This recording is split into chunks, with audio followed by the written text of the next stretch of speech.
નમસ્કાર વિદ્યાર્થી મિત્રો, છેલ્લે ગયા પીરિયડની અંદર આપણે પ્રકરણ 1 હિસાબી પદ્ધતિ વિશે આપણે સમજ્યા હતા અને છેલ્લા પીરિયડની અંદર આપણે પ્રકરણ 1 પૂર્ણ કર્યું હતું.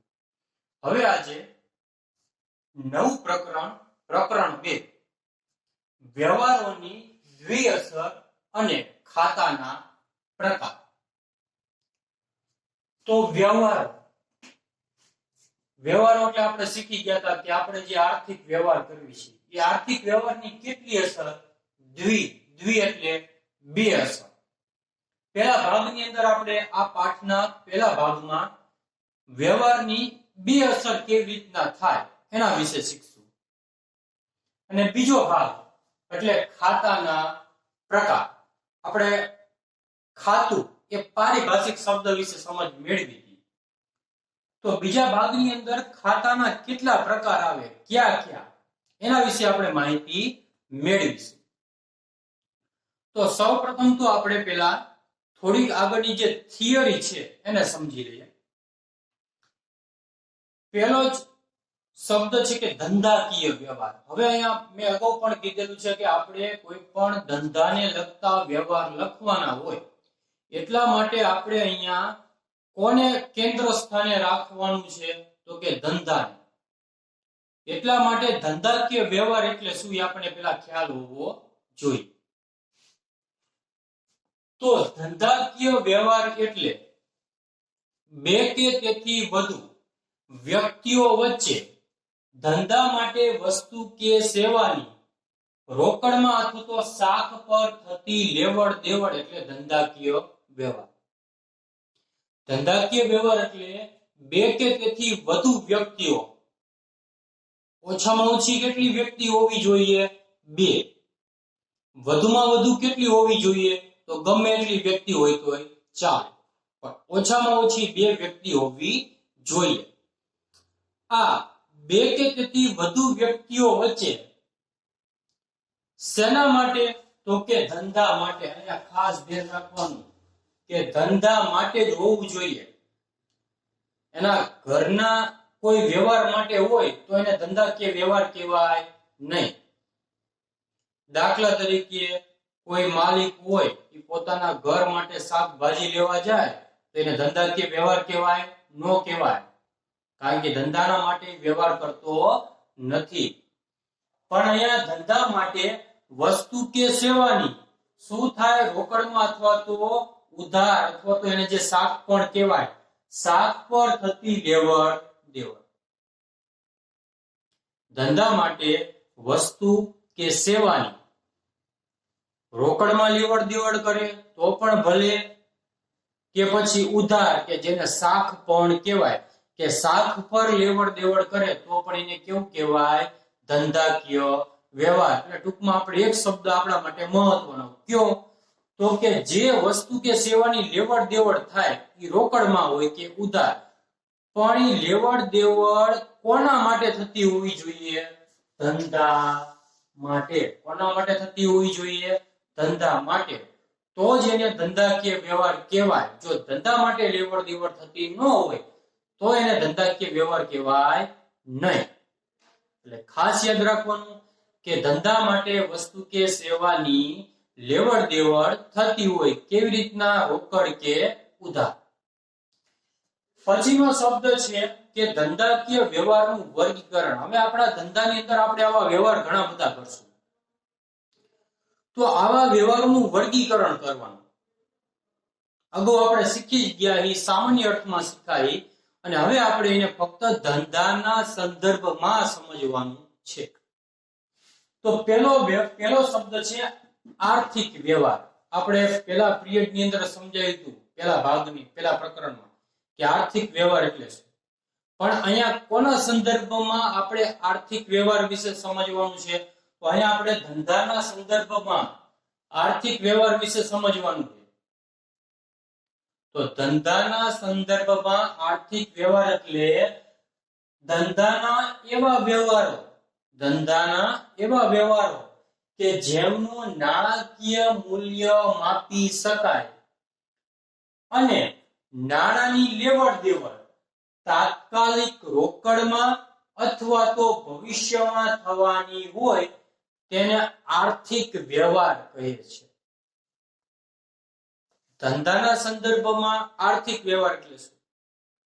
તો કે આપણા ધંધાની અંદર થતા એવા તમામ વ્યવહાર કે જે વ્યવહારનું તમે શું કરી શકો? નાણાકીય મૂલ્ય માપી શકો.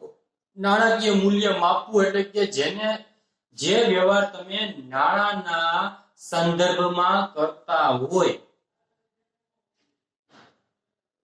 તમે જે વ્યવહાર નાણાંની અંદર કરતા હોય, દાખલા તરીકે મારો ચોક બનાવવાનો બિઝનેસ ધંધો હોય તો એક ચોકનું બોક્સની કિંમત હું નાણાંની અંદર નક્કી કરી શકું. એક ચોકના બોક્સની કિંમત હું નાણાંની અંદર નક્કી કરી શકું. તો એ જે વ્યવહાર હું કરીશ તો એ કેવો કહેવાય? તો કે નાણાકીય મૂલ્ય માપી શકાય તેવો. અને નાણાંની લેવડ દેવડ તાત્કાલિક અથવા તો ભવિષ્યમાં, અત્યારે હું કોઈ ખરીદી કે વેચાણનો વ્યવહાર કરું તો ત્યારે જે પૈસા એટલે કે નાણાંની લેવડ દેવડ રહી તાત્કાલિક એટલે અત્યારે વસ્તુની ખરીદી કરું અને અત્યારે ને અત્યારે પૈસાની ચૂકવણી કરી દઉં, અથવા તો અત્યારે વસ્તુનું વેચાણ કરું અને અત્યારે ને અત્યારે રોકડની અંદર અથવા તો ચેક દ્વારા પૈસાની ચૂકવણી કરી દઉં.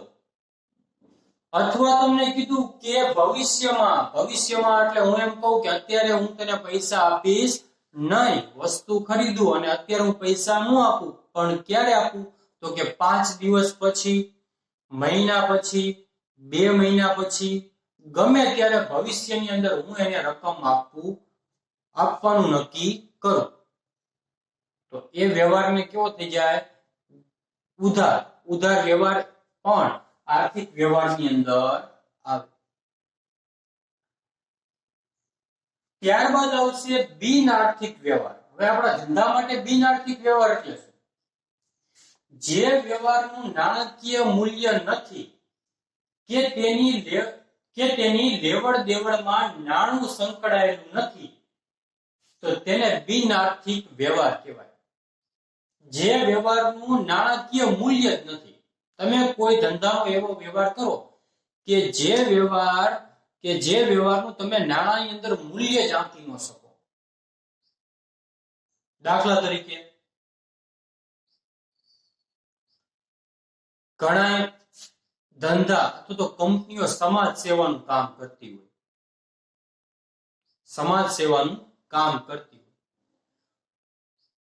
તમે આપણે બહાર કે મોટા સિટી અથવા તો ગમે ત્યાં જઈએ તો આપણે એવું જાણવા મળે કે ભાઈ ફલાણા વૃદ્ધાશ્રમની અંદર અથવા તો ફલાણા કોઈ પણ સંસ્થાની અંદર, શૈક્ષણિક સંસ્થાની અંદર જે તે કંપની આટલું દાન આપ્યું અથવા તો કોઈ વસ્તુ આપી, તો એ કંપની અથવા તો ધંધાએ કોઈ વસ્તુ આપી હોય સંસ્થાની અંદર, તો શું બદલામાં એને કોઈ અપેક્ષા હોય કે આ મને પૈસા આપશે? ના, એવી અપેક્ષા હોતી નથી. તો એનું નાણાકીય મૂલ્ય પણ આપણે આપી શકાતું નથી. એટલા માટે કેવો વ્યવહાર થઈ જશે આપણા ધંધાનો? બિન આર્થિક. પછી કીધું કે લેવડ દેવડમાં નાણું સંકળાયેલું ન હોય. અમુકનું નાણાકીય મૂલ્ય હોય પણ અંદર નાણું સંકળાયેલું જ ન હોય. દાખલા તરીકે મેં અત્યારે તમને ઉદાહરણ આપ્યું. તો આવા તમામ વ્યવહારને કેવા કહેવાશે? બિન આર્થિક વ્યવહાર. અહીંયા આપણે ઉદાહરણ દ્વારા વધુ સ્પષ્ટ સમજીએ કે નમૂના તરીકે આપેલ માલ. દાખલા તરીકે આપણે કોઈ વસ્તુનું વેચાણ કરવાનો આપણો ધંધો હોય તો ઘણા વેપારી શું કરે? તો કે આપણે સેમ્પલ તરીકે માલ આપી, નમૂના તરીકે માલ આપી, ને સેમ્પલ અથવા તો નમૂના તરીકે જે માલ આપીને એની કિંમત કઈ લેવાની હોય નહીં. આપણે ખેડૂત લોકોને ઘઉં થયા હોય, એને વેચવાના હોય તો ઘણા એમ કહેશે કે નમૂનો મોકલજો ને, એવું કહેતા હોય નમૂનો મોકલજો ને. તો એ નમૂના તરીકે થોડા ઘઉં મોકલે, 250 ગ્રામ કે 500 ગ્રામ એવા ઘઉં મોકલે, તો શું 250 કે 500 ગ્રામ જે ઘઉં મોકલા એના એ પૈસા લેશે? ના, એના પૈસા લેશે નહીં, એની અંદર નાણું સંકળાશે નહીં. તો આવી રીતના આપણો ધંધો, આવી રીતે આપણો ધંધો કે જે ધંધાના આપણે વ્યવહાર લખશું, એ ધંધો કોઈ વેપારીને નમૂના તરીકે માલ આપે, સેમ્પલ અથવા તો નમૂના તરીકે માલ આપે, તો તે વ્યવહાર કેવો બની જશે આપણા ધંધા માટે? બિન આર્થિક, કારણ કે એના પૈસા આપણે લેવાના થશે નહીં. બરોબર. ત્યારબાદનો શબ્દ છે કે રોકડ વ્યવહાર. તો રોકડ વ્યવહાર એટલે શું? જે વ્યવહારમાં રોકડની આપ-લે થતી હોય તેવા વ્યવહારને રોકડ વ્યવહાર કહે છે. આપણા ધંધાની અંદર જે વ્યવહાર આપણે કરવી એમાં તાત્કાલિક જે સમયે વ્યવહાર કરવી એ જ સમયે રોકડ અથવા તો બેંક એટલે કે ચેક એના દ્વારા પૈસાની આપ-લે થતી હોય, તો તેવા વ્યવહારને આપણે કેવા વ્યવહાર કહેવાના? રોકડ વ્યવહાર. દાખલા તરીકે ઉદાહરણ આપ્યું છે કે ₹5000 નો માલ રોકડેથી ખરીદ્યો, તો આમાં આપણને સ્પષ્ટ ખબર પડી જાય કે આ વ્યવહાર કેવો છે? રોકડ વ્યવહાર. કારણ શું? કારણ આપણને ચોખ્ખું કીધું કે 5000 નો માલ કેવી રીતના ખરીદ્યો છે? રોકડેથી. એટલે રોકડા પૈસા આપીને આપણે 5000 રૂપિયાનો માલ ખરીદ્યો, એટલે આ વ્યવહાર કેવો બની ગયો આપણા માટે? રોકડ વ્યવહાર.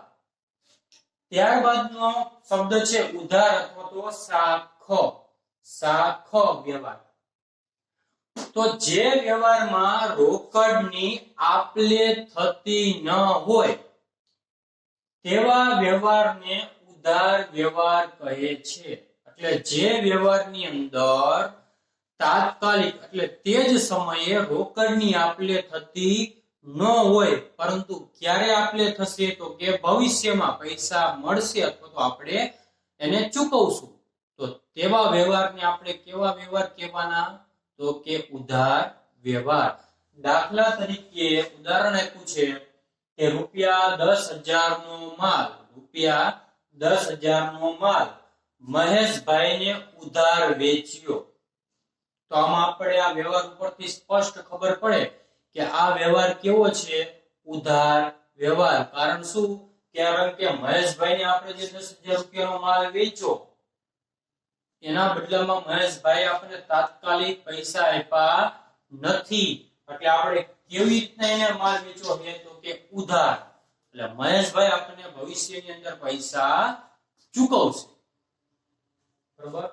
તો આજે આપણે ધંધાકીય વ્યવહાર એનું વર્ગીકરણ શીખ્યા. એમાં આર્થિક વ્યવહાર, બિન આર્થિક વ્યવહાર, રોકડ વ્યવહાર, ઉધાર વ્યવહાર, તો આટલું શીખ્યા. આનો તમારે અભ્યાસ કરવો. અને બાકીનું જે નવું છે, બાકીનું મુદ્દાઓ, બાકીની હજી થોડીક થિયરી વધી છે, એ થિયરી આપણે આવતા પીરિયડની અંદર સમજશું.